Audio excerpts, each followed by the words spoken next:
Bem, estamos aqui hoje recebendo um velho amigo aqui do CREA, principalmente o pessoal que ele é engenheiro eletricista, né? Que várias vezes tivemos oportunidade de, na Câmara Elétrica, fazer cursos que ele ministrava aqui para os profissionais, que é o engenheiro eletricista Paulo Edmundo, especialista na área de aterramento, e é um grande amigo e eu acho que é de uma importância tão grande e tem um currículo tão grande que eu até vou querer que ele se apresente o seu currículo aqui, que eu com certeza eu falaria muito menos do que ele merece. Eu sou o Paulo Edmundo Freire, trabalho há 40 anos com sistemas de aterramento e proteção contra raios, já exerci outras atividades, mas a minha atividade principal sempre foi nessa área de aterramento e proteção contra raios. Em 1994, eu fiz um curso, só dando um histórico ainda de profissional. Trabalhei até 1990 como engenheiro em empresas de consultoria e depois alcei voo solo, digamos assim, né? Montei a minha empresa em 1990, comecei a trabalhar fazendo obra, dando consultoria, esse tipo de coisa. Em 94 eu fiz um curso no Canadá, e eu trouxe para o Brasil a representação do então software mais poderoso que tinha na área de aterramento. Fiz um curso com o professor da Valib, que é um especialista de renome internacional. Trouxe esse software para o Brasil, isso aí me deu um diferencial muito bom.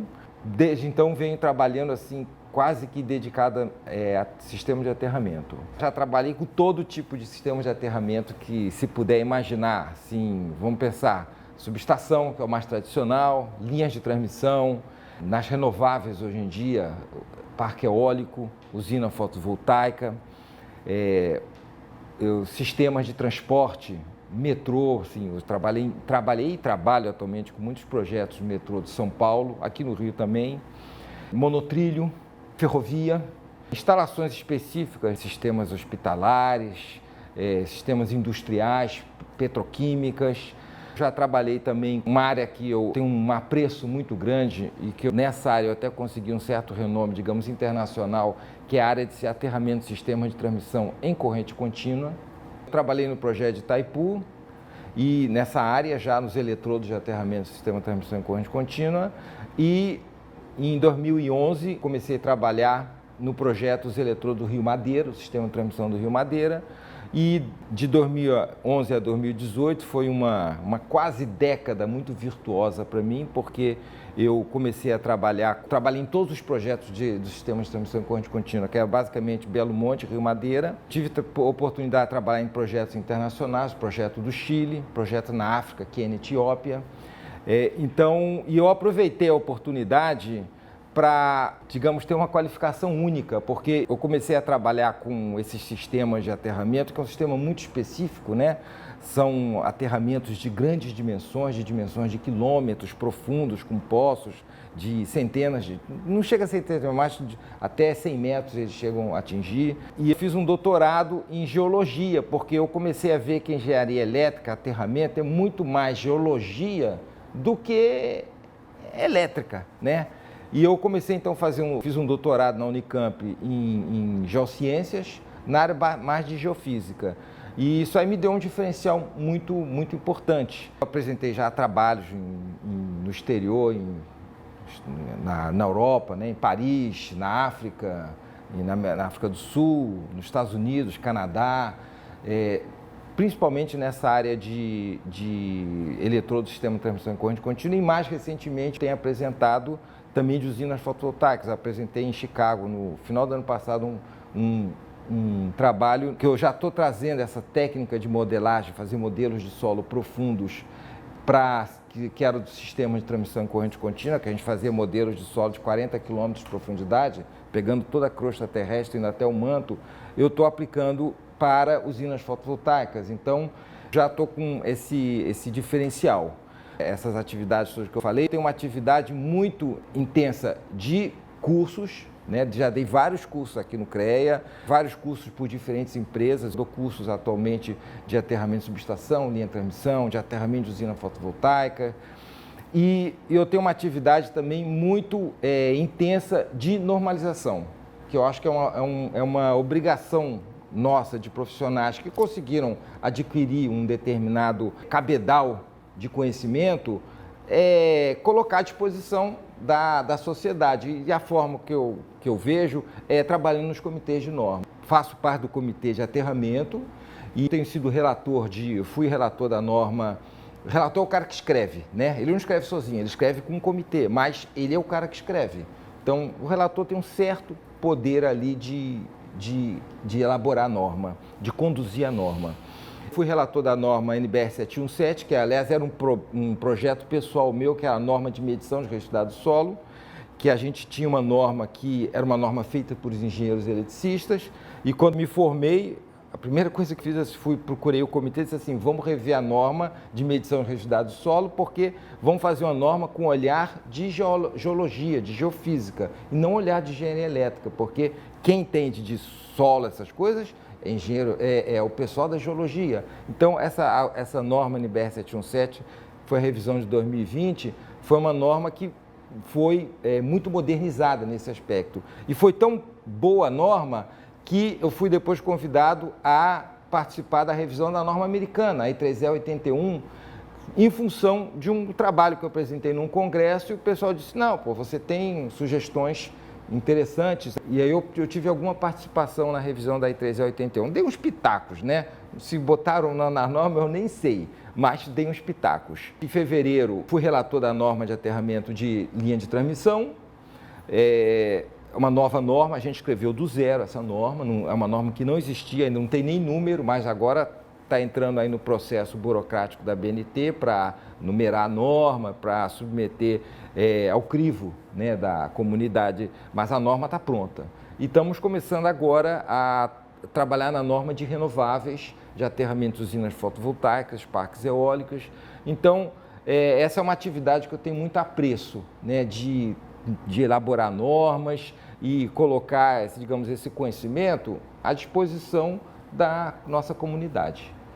Ô Paulo, a gente sabe a sua especialidade, a questão de aterramento é muito grande, mas eu queria te perguntar se você podia falar alguma coisa pelo crescimento que está tendo para o consumidor, devido inclusive ao preço da energia elétrica hoje, esse crescimento da fotovoltaica, que tem muita gente fazendo esse tipo de instalação e muitos cidadãos, né, botando nas suas casas, principalmente por causa do custo da energia elétrica. Eu não sei se você poderia... Eu em casa tenho 8 placas na minha casa e realmente reduz a conta significativamente. Já tenho há mais de 2 anos, então coloquei numa época que ainda os preços ainda estavam mais competitivos. De lá para cá aumentou o preço, mas esse é um processo inexorável, né? É um processo que não tem volta. A energia distribuída, né? A geração distribuída. E a gente tem as renováveis, elas se encaixam muito bem, né, nessa nova modalidade de geração e transmissão de energia, porque a gente consegue gerar na nossa casa, numa indústria, a gente consegue gerar pelo menos uma fração significativa da energia que a gente consome. Agora, a energia renovável, ela está bombando no Brasil, né? Ela tem a virtude também de ter trazido o Nordeste para o nosso sistema, porque o sistema era muito focado na região sul, sudeste, e o Nordeste é uma fonte inesgotável de energia, né? Com muito sol, vento. Então, essa expansão para o Nordeste foi uma expansão que é muito assim, importante para o país. Agora, trouxe desafios novos para nós como profissionais, porque solos do Nordeste têm resistividade muito alta, então trouxe uma série de desafios do ponto de vista de aterramento, né? Estou puxando a sardinha, a brasa para o meu lado, né? Do ponto de vista de desafios nos projetos, não só das usinas, das eólicas, das fotovoltaicas, mas também de subestações de grande porte, subestações de 500 kV, são muitas atendendo essas grandes plantas com dimensão de quilômetros, aquele mar de placa de 7 quilômetros de dimensão, gerando às vezes quase 1 gigawatt de potência. Então, houve uma expansão muito grande no setor de geração, não só de geração, também linha de transmissão e subestações. Agora, também é o tal negócio, renovável, ela é muito boa nesse aspecto, mas ela funciona, solar funciona quando tem luz do sol, de noite ela não funciona. O vento sopra, não sopra o dia inteiro, a gente vai numa eólica, determinadas horas do dia está parado, as pás estão absolutamente paradas. Aí começa a entrar um ventinho, elas começam a rodar devagarzinho, daqui a pouco elas estão lá, vup, vup, vup, estão gerando, mas depois para o vento. Então, é uma geração que traz uma complexidade para a operação do sistema muito grande, porque e é muito importante a gente ter a nossa base de hidrelétrica. Sou um super defensor que a hidrelétrica também é renovável, né? O pessoal se esquece às vezes disso, que é um reservatório de potências muito grande que a gente mobiliza na hora que necessita. Então, sou um grande defensor das hidrelétricas como base para o sistema, porque a alternativa é térmica, né? A alternativa é a geração térmica, que é poluente, tem essas coisas todas. Então, agora, a energia, ela está chegando na casa da gente. Hoje em dia nós somos geradores, né, de energia, então isso é um desafio também para as distribuidoras que têm que administrar um sistema que as redes de distribuição, classicamente, como é que era? A energia vinha da usina, passava pela linha de transmissão, subestação, distribuição, chegava no consumidor. Agora, tem muitas situações em que está fazendo o caminho contrário. As redes de distribuição estão injetando energia no sistema, de tanto eólica não, mas redistribuição seria mais solar, que está espalhada. Então, é um desafio para a operação do sistema muito grande. Essas placas, até pouco tempo, não tinha fabricação ainda aqui no Brasil. Não sei se já começou alguma coisa. Já começou, mas que a maioria vinha de fora, da China. A maior parte vem da China. E aí pode ser que um dia possa baratear, que ela ainda é muito cara aqui no Brasil, não é não? É cara, mas o preço vem caindo, né? O preço vem caindo, a eficiência, né? A potência das placas vem subindo. No começo era 200 e poucos watts uma placa dessa, agora já está em 500, 600 e está subindo. Então, assim, a capacidade de geração por metro quadrado está aumentando. E você falou de uma área aí, achei interessante, da corrente contínua, né? Aliás, para quem não sabe, eu trabalhei com o pai do Paulo Edmundo lá na ferrovia, na rede ferroviária, né? E o sistema de tração da ferrovia é corrente contínua, né? Eu não sei se você teve oportunidade, né, de fazer alguma coisa ou conversar na época com seu pai sobre esse assunto, né? Eu me lembro dele quando ele trabalhou com a gente lá, uma pessoa também muito tranquila, muito calma, vinha lá, né? Então, é um prazer muito grande estar com você aqui, na segunda geração, com todo esse conhecimento que você tem da área de aterramento, que é uma área que pouca gente conhece. Pouca gente, os engenheiros eletricistas, poucos engenheiros eletricistas eu vou te dizer definem e conhecem bem dessa área. Eu vou te dizer o que acontece com o aterramento. O engenheiro eletricista, ele é formado para trabalhar com corrente no fio, num condutor. Seja uma linha de transmissão, seja na fiação, numa instalação elétrica. E aterramento é um problema de campo. Quando você joga a corrente no solo, ela se espalha em todas as direções. Então, você deixa de trabalhar com aquelas equações de circuitos, você passa a trabalhar com equações de Maxwell, porque você trabalha com campos elétricos, e aterramento tem muita ligação com produção de conta de descarga atmosférica, raio. Aí, raio, você está trabalhando com ondas eletromagnéticas, o raio é uma fonte de ondas eletromagnéticas, né, de muito intensa. Então, para o engenheiro eletricista, é um desafio essa coisa do aterramento, porque ele foge ao padrão da nossa formação, que é a corrente circulando dentro de condutores. Essa é a dificuldade. E você hoje mora lá em São Paulo, né? Que parece, se eu não me engano, é a campeã de raios, né, que cai no Brasil. A região sudeste, ela tem essa incidência muito grande, né? Por causa das frentes frias que vêm, né? Vêm desde lá da Antártida, lá, essas frentes frias, e batem, às vezes, numa massa de calor muito grande, muita umidade, né? Isso aí é a tempestade perfeita, né? Você junta uma queda de temperatura violenta numa massa de ar muito saturada de umidade, né? O que acontece? Quando o ar esfria, ele não consegue reter mais o vapor d'água. Aí o vapor condensa e vira essas nuvens de tempestade que a gente vê no verão, 5 horas da tarde, se formarem e propicia a formação de tempestades. Então, é um mercado importante de trabalho para nós, engenheiros eletricistas, essa área de aterramento, juntando com a parte de proteção contra descargas atmosféricas.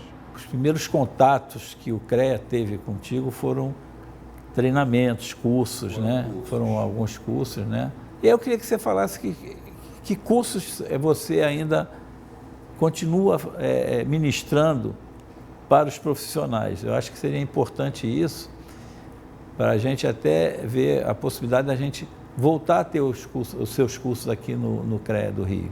Aqui no CREA, eu dei um leque de cursos até bem amplo. Falava de aterramento, proteção contra descargas atmosféricas, aterramentos de diferentes tipos de instalações, porque como aterramento ele é onipresente em todas as instalações, né? O aterramento ele está lá na usina, está nas subestações, está nas linhas de transmissão, está na estação consumidora. Então, como eu falei, é sistema de transporte, transmissão de energia, geração, consumo, né? Seja numa residência ou numa petroquímica.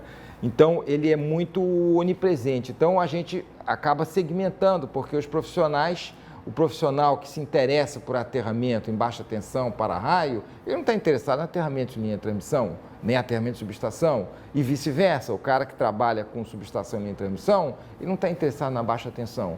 Então, a gente tem um leque bastante amplo de tipos de instalações diferentes, onde o aterramento ele existe, mas em cada situação com suas peculiaridades. Então, eu me lembro que eu dava cursos aqui abrangendo um leque mais amplo, mas mais frequentemente o pessoal estava preocupado com tensões de média tensão e baixa tensão, que é um público mais amplo, né, do que o público específico que trabalha com subestação ou com instalações específicas, né? Sistema de transmissão em corrente contínua. Isso aí a gente conta nos dedos da mão quem está interessado nesse assunto. Mas em outros temas são uma participação, um interesse maior de uma quantidade maior de pessoas. Dei curso também de qualidade de energia, porque a gente começa a falar de assuntos correlatos, né? Então, cai raio, da interferência, da sobretensão. Então, a gente começa a falar também da questão de qualidade de energia. Os cursos que eu tenho dado ultimamente estão focados em aterramento de subestação, aterramento de linha de transmissão e aterramento de usina fotovoltaica, que é o maior volume de instalação que está surgindo, né? Porque fotovoltaica, ela existe no telhado da casa da gente, ela existe as usinas GD, que estão ligadas na rede de média tensão, que são as usinas até 5 megawatts, tem as usinas de grande porte, que estão gerando aí volumes grandes de energia, até 1 gigawatt, ligadas em subestações até 500 kV. Então, tem as usinas flutuantes, que são uma coisa nova que está vindo também, que é uma solução interessante, principalmente para as hidrelétricas, para aproveitar a capacidade já de infraestrutura das hidrelétricas de transformação de energia, de linha de transmissão, subestação. Então, o curso de usina fotovoltaica é um curso que tem uma demanda bastante grande também atualmente. Eu queria aqui agradecer a sua presença e deixar o CREA à sua disposição, o que você precisar, estando aqui no Rio, passe aqui no CREA, porque é um prazer muito grande receber uma das pessoas que mais conhece de um assunto que pouca gente domina. E você dá esse presente para a gente, estando aqui, participando dessa conversa aqui, para nós é fundamental. Paulo, eu acho que a câmera é sua para suas despedidas aí. Agradeço então a oportunidade do COSENS, agradeço a oportunidade do CREA de estar aqui de volta. A parceria com o CREA foi muito boa durante muitos anos, dei muitos cursos aqui, cursos que a gente lotava aqueles auditórios de gente. E estou à disposição, tenho o maior prazer em participar desse evento, tenho o maior prazer em subir num palco e compartilhar o meu conhecimento, falar as coisas que eu conheço e responder as perguntas do pessoal. E me coloco à disposição do CREA para retomar essa parceria aí, que foi uma parceria muito frutífera durante vários anos nossa. Muito obrigado pela oportunidade. Bom, conversamos aqui com o Paulo Edmundo, se não o maior, um dos maiores especialistas na área de aterramento que esse país tem, e deixar o CREA à disposição e, quem sabe, voltar aos seus cursos aqui para a gente capacitar cada vez mais esses profissionais, engenheiros, principalmente os engenheiros eletricistas, que é uma área que nem todos têm um conhecimento na área de aterramento. E trazer ele aqui, com certeza, nós vamos pensar o que nós podemos fazer para usar todo esse conhecimento para capacitar esses profissionais aqui do Rio de Janeiro. Muito obrigado.